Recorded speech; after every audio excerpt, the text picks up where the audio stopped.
Hello everybody, CritCrab here with another story. This is one of the most satisfying revenge stories of all time, but instead of there being a problem player or DM, this is a story about a player who managed to outsmart not only his DM, but his entire party too.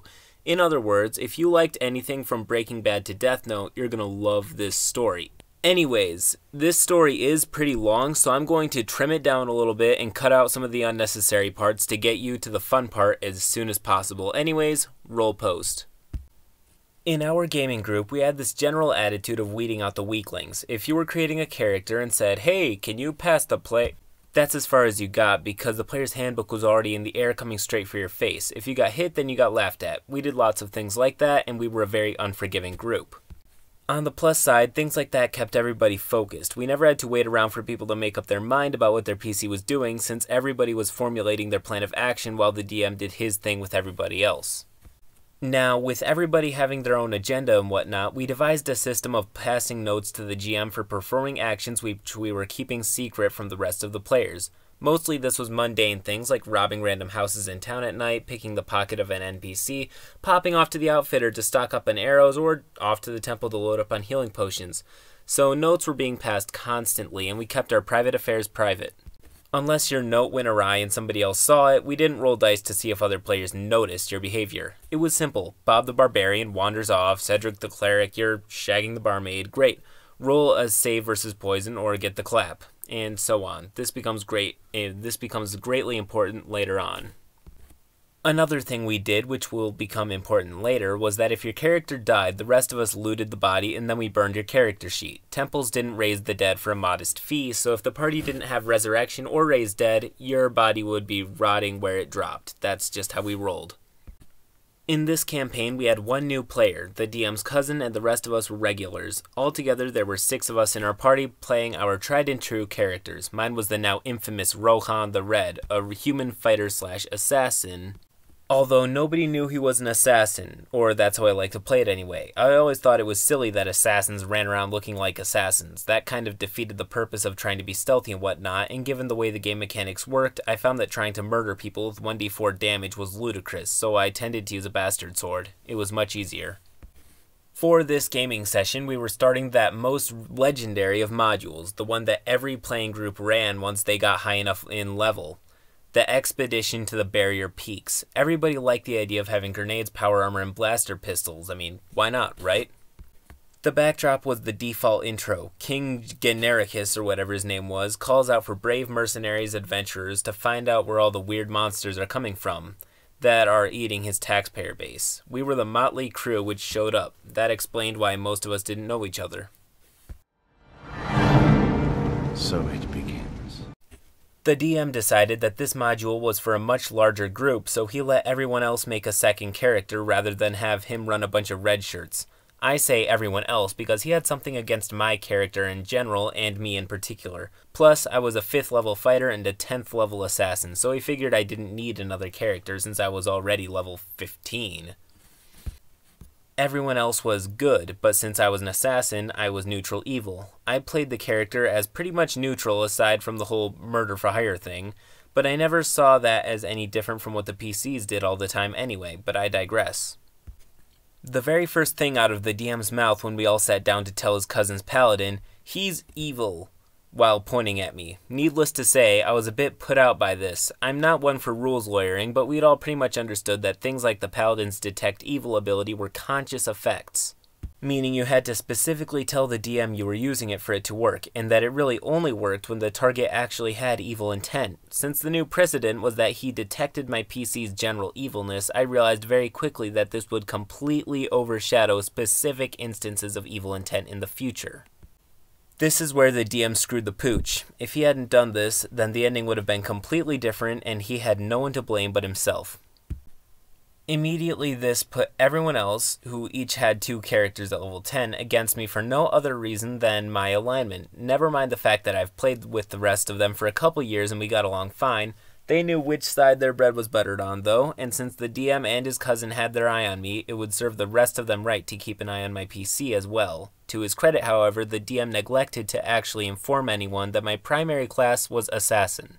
I was, after all, a hulking brute with a ton of strength, wearing plate mail and carrying a sword of sharpness, so my ability to do assassin things was entirely outside of their notice.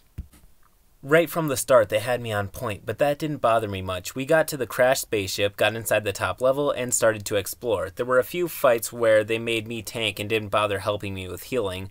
They saved their spells and made me use some of my healing potions. We were poisoned by the gas at one point, during which I discovered that one of the other player's throwaway characters had +1 parry-apt of proof against poisons. I didn't steal it right away, but I made a note of that for later. Shortly thereafter, we found one of the key cards that allowed us to access the elevator.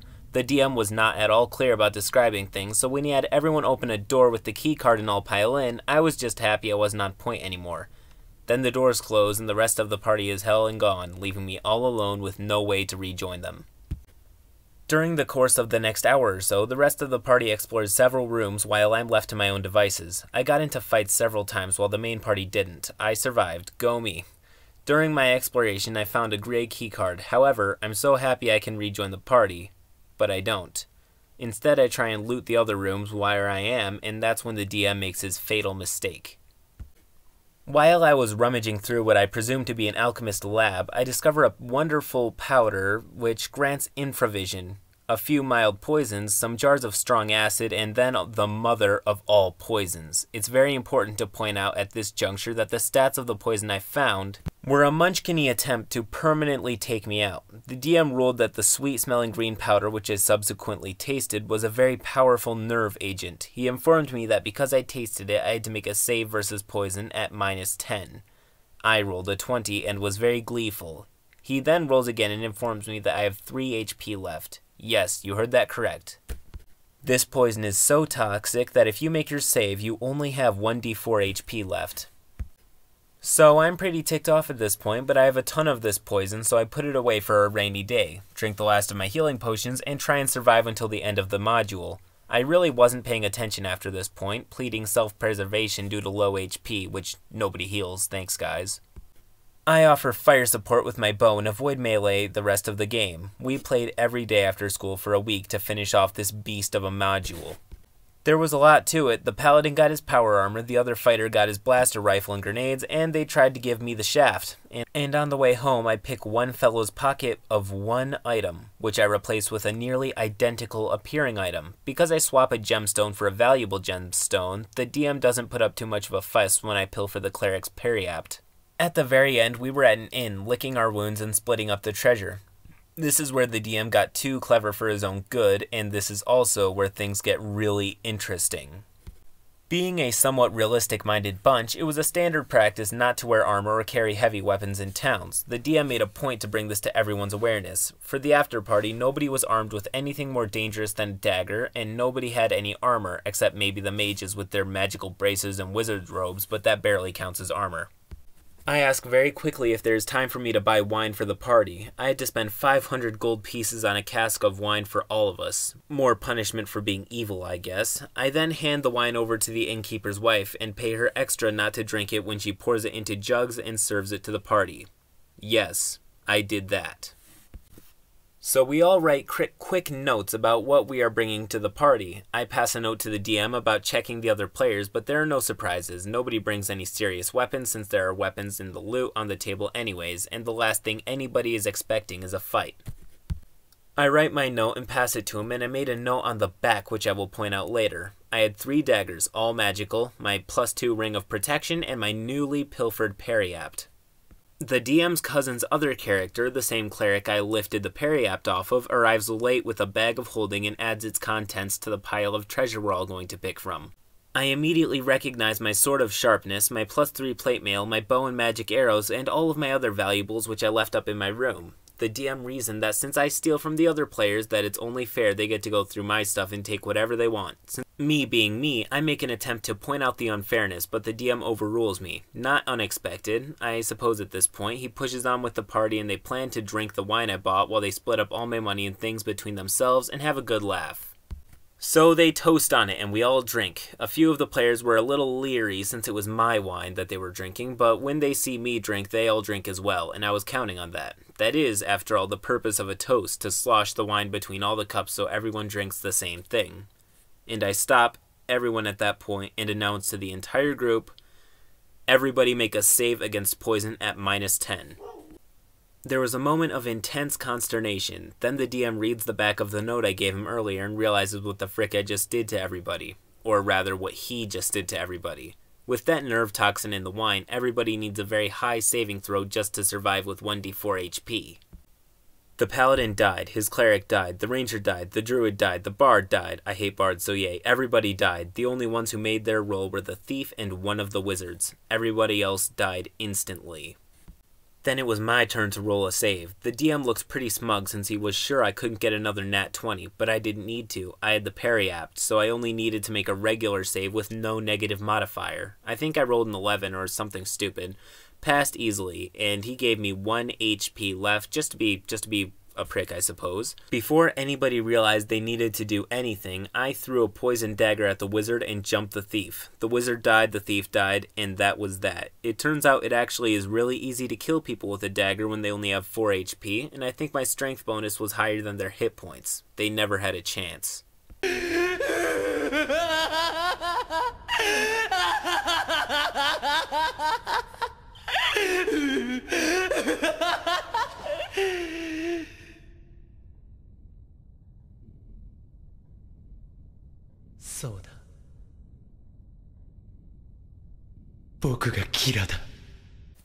I wish at the time I knew the phrase hoist on his own petard, because that would have been fitting. He never expected me to do anything like that with something he made up just to get me.